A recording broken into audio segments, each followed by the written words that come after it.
Your bank balance is dropping every month. The CAF housing aid you were counting on is about to be taken away, and you don't still have a part-time job. This video is the playbook I wish someone handed me when I landed here. Let me be straight with you. France just changed the rules. Starting from July 2026, most of the non-EU students who don't have a government scholarship lose their APL housing aid. That's between 100 and 200 euros every month. Gone. So if your plan was, I'll figure out money once I land, that plan just got harder. In part 1 of the series, I broke down why most Indian students struggle to get part-time work here. The language wall, the CV problem, the math that doesn't add up. If you haven't watched it, the link is above somewhere here. Watch it after this one. Today is the playbook, the actual how. What worked for me, what didn't, what jobs exist beyond cafe and restaurant work, the CV format, what to literally say when you walk into a place, and what to do if even after all this, nothing clicks. Yes, that's called Plan B. And most people don't even think about it until it's too late. Stay with me. This is the version of the video I wish I had.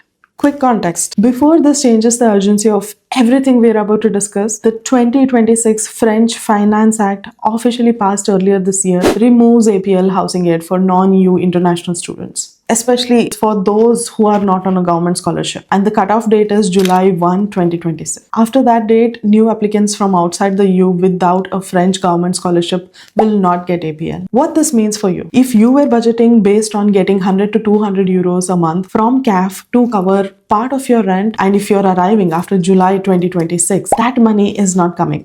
You need to plug that gap somehow. Part-time work just went from optional to non-negotiable for a lot of you students. One more thing. Things in France change fast. Visa rules, work hours, housing aid, all of it. So here's a habit to build right now. Follow the official sources directly. Campus France, publicservice.fr, the French Ministry of Interior, your CAF account dashboard, not random WhatsApp group, not even creators like me. We help you understand, but always verify on official handles. I'll drop the links in the description for your ease. Where to apply? There are basically 4 channels and most students only use 1 or 2. Here's the honest ranking. 1.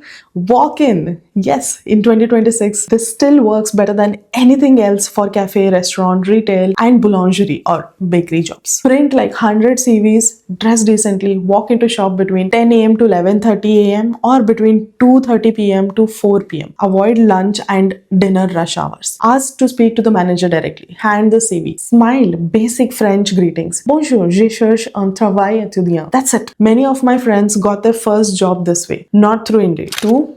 Indeed France and Hello Work. These are the bigger French job boards. Indeed is decent for tutoring, customer service, and warehouse roles. Hello Work is more local friendly. LinkedIn is a distant third for part-time. It's strong for internship and full-time roles, but I wouldn't suggest it for the part-time job. 3. The University Cruise Office and University Job Board. Most universities have an internal student job portal. Tutoring, library jobs, event sports, helping international student services. These pay SMIC level, SMIC level. They understand your schedule and they're usually open to non-fluent French speakers because the work is structured. So check your university right now. People just sleep on this info. 4. Specific platforms for specific niche. Momji and speaking agency for English babysitting and tutoring. Superprof for private tutoring. Foodora and Uber Eats for delivery if you have a bike. Side note on delivery. It's a gray area for student visa holders unless you are on a salaried contract. So don't sign up as an auto entrepreneur. That's not allowed on student visa. Quick one. Out of these 4 channels, which one have you tried the most? Drop it in the comments, and I'm curious where most of you are actually spending your efforts on. Now, the CV. This is where most Indian students lose the game before even they start. The French CV rules. 1 page only. A photo on the top right corner, and it has to be professional, not selfie. Your name, nationality, address in France, phone number, email. France does this a little different from India. A short professional summary, 2 to 3 lines, not a paragraph about your dreams, what you do, what you're studying, what you're looking for. Then experience, education, skills. In this order, if you have any work experience. skill section must include your French level explicitly, A1, A2, B1, B2, whatever it is. Don't hide it. Don't lie about it. Managers will test your language, computer skills, soft skills, hobbies. Yes, hobbies as well. People usually look at what are you after your working hours. French CV include hobbies. It's a cultural thing. Football, hiking, cooking, whatever. 2 lines. Now there's the thing. I'm not going to make you build this from scratch. I'm linking the exact CV I used when I was job hunting for part-time in Toulouse. Free downloadable, it's in the description. Copy the format, replace with your details and done. You're good to go. Thank me later, okay?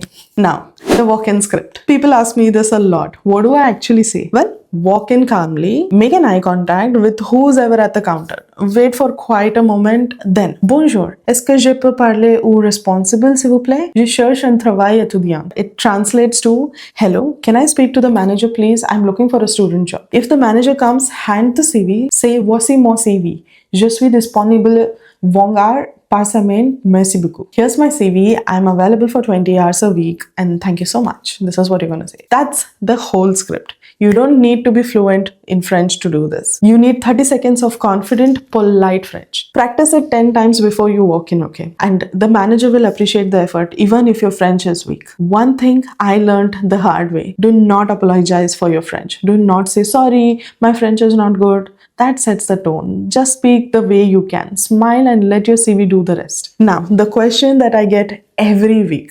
What if I don't want to work in a cafe or a restaurant? What else is there?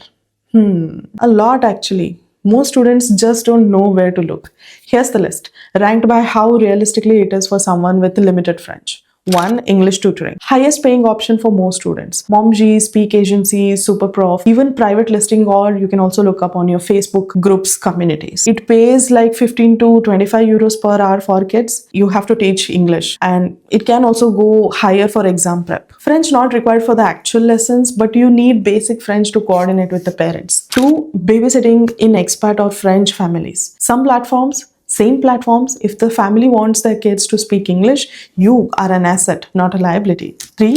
University on-campus job, library, student union, event coordinator, IT help desk, welcoming new international students. They pay SMIC level. Your schedule is friendly. French requirement varies by rule. 4. Warehouse and logistics, especially around big distribution centers in cities like Toulouse, Lille, Lyon, Amazon, Decathlon, warehouse, big retailers. Well, these could be your options. They are less customer facing, more physical. French level needed is little lower. Pay SMIC level plus shift differentials sometimes. 5. Delivery. Uber Eats, delivery, Foodora, but only if you can get an salaried contract or most through a partnered company, because as I said earlier, freelance auto entrepreneur status is not allowed on a student visa. 6. Cleaning services, hotel, Airbnb, offices, often higher on word of mouth. So French requirement is minimal, but the physical work is stable and you get stable working hours. 7. Indian or South Asian restaurant. Yes, it's a thing. There are Indian owned restaurants in every major French cities and they often hire Indian students. The pay is sometimes lower than French places, but the hiring is faster and the language barrier is non-existent. 8.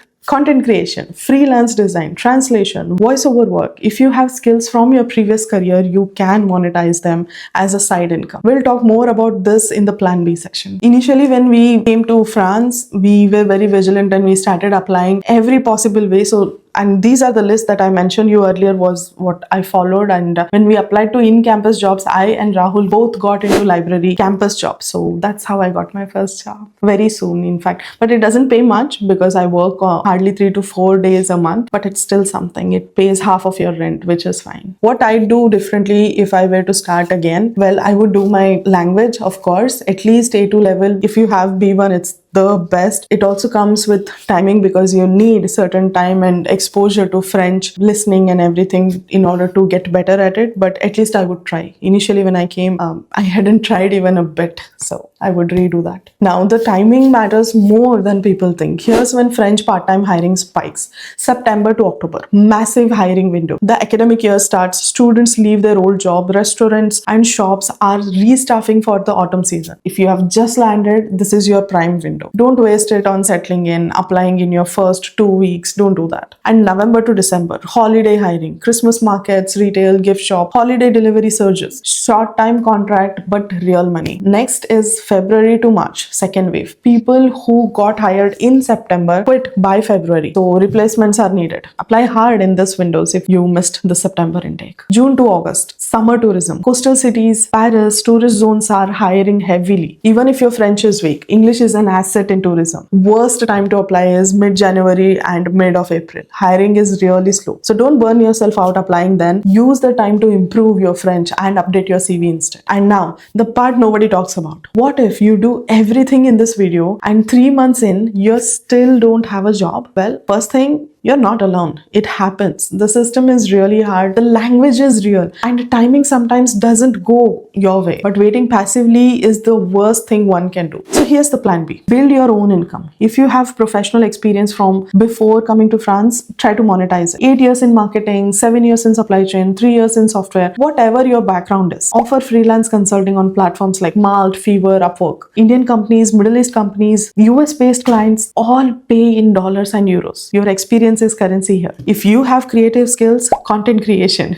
Yes, content creation. Start your YouTube channel, an Insta page, a niche blog. It takes time, but it's an asset that compounds. Yes, that is what I did. We didn't wait for someone to give us permission. If you have musical or performance skills, busking is legal in most French cities with a permit. Toulouse, Paris, Lyon all have the street performance permit you can apply for. Some students can earn 30 to 60 euros on a good weekend evening. So if you have language skills, your online tutoring through Preply, italki, Cambly, well, you can do that. You can teach English, Hindi, your mother tongue, work from your apartment, no commute, flexible hours. If you have a niche knowledge, paid consultation. This is exactly what I do on the side. Paid one-on-one calls with students planning to come to France. If you've figured out something, others will pay to learn it. The point is, France will not always give you a job, but you can give yourself one. Most people don't think about this until they are 3 months into rejection. Think about it. Filter time. This entire 2-part series is for students who want the real version, not the polished one. If you come looking for someone to tell you it's going to be easy, well, it isn't. If you wanted the hype, you should have watched a different channel, not this one. But if you're someone who wants to plan smart, take action, and stop wasting months on wrong strategy, then this is for you. And honestly, you'll do well here. One last thing. If you want to sit down with me one-on-one and go through a specific situation, timeline, background, your city, what kind of part-time work makes sense for you, I do paid clarity as well. So real talk, no script, no upselling.